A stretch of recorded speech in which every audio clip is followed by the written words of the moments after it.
So Netflix decided to pull on our heartstrings and gave us like a 45-minute movie of Rocco's modern life, 20 years in the making. And I was like shocked because I didn't even know that they were doing something like that.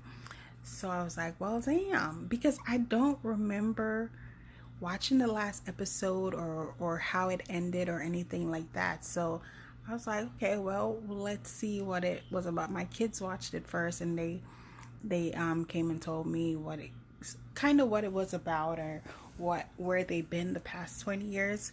So I decided to watch it, and I was in for a good 20 minutes, and then they completely lost me. And I was like, okay, this was like a waste of time. This wasn't to satisfy us. It was for them to basically say, okay, well, we're up with the new, and we're relevant, basically. So we find out that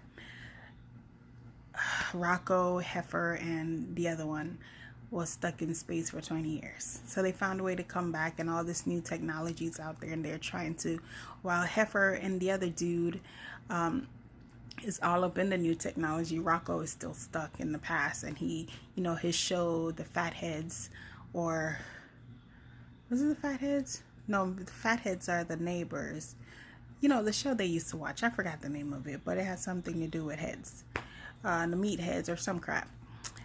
So he tries to find Randall, who is the guy who is the fathead son that created the show that he used to watch. And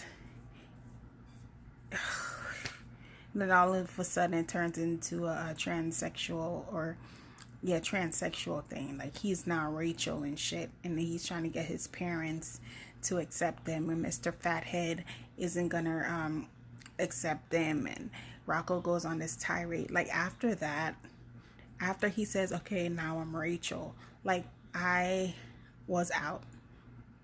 Like, I grabbed my phone, I started playing games, I started watching YouTube videos while it was still playing in the background, and then it ended. So I don't even know how it ended.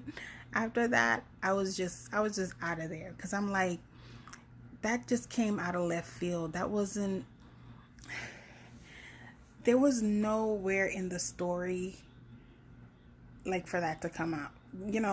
So I'm like, why just throw it in there? It wasn't a legit storyline. It was just something to throw in there to say, okay, well, we're up on the games with the iPads, with the cell phones, with the restaurants, and oh yeah, we're up on it too with the transsexuals and homosexuals and all of that. Like, and of course, Rocko was never for kids, but we as kids used to watch him. These kids today cannot watch Rocko because there's too many butt jokes and all of that. So, and I completely forgot that, and the kids watched it, and it was just a whole bunch of butt jokes, and like, I wasn't with it.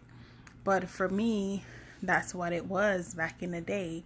We, like my age, just turned 31, so we were kids in the 90s. Like, we watched a lot of stuff we weren't supposed to, like Jerry Springer, Murray, Rocko, freaking Beavis and Butthead. Like, we weren't supposed to watch those, but we did.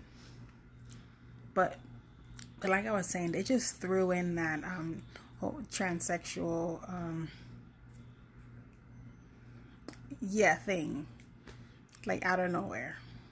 And the story was not about that at all. It was about Rocko trying to get his show back on the air. And like, I was out of it. So I'm not gonna recommend it because, one, I didn't finish watching it, and I'm not going to, and two, it was just too stupid. The storyline was not, they just trying to make themselves relevant, and I didn't like that. They were just, using that to be relevant, and I didn't like that they used it. So I'm gonna give it a 0 out of 5.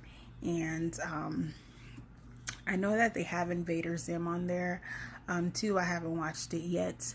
I don't know if I will. I hope they don't pull the same thing they did in Rocko, and I don't know. We'll see how that goes.